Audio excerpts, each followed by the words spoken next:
அவ்வளவுதான் மக்களே. இப்ப பியானோ பார்த்தாச்சு, கிட்டார் கொஞ்ச நேரம் பார்க்கலாம் வாங்க.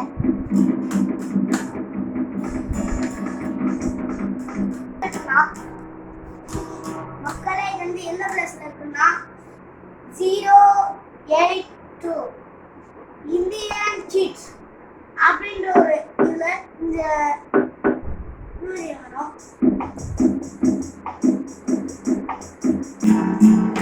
வா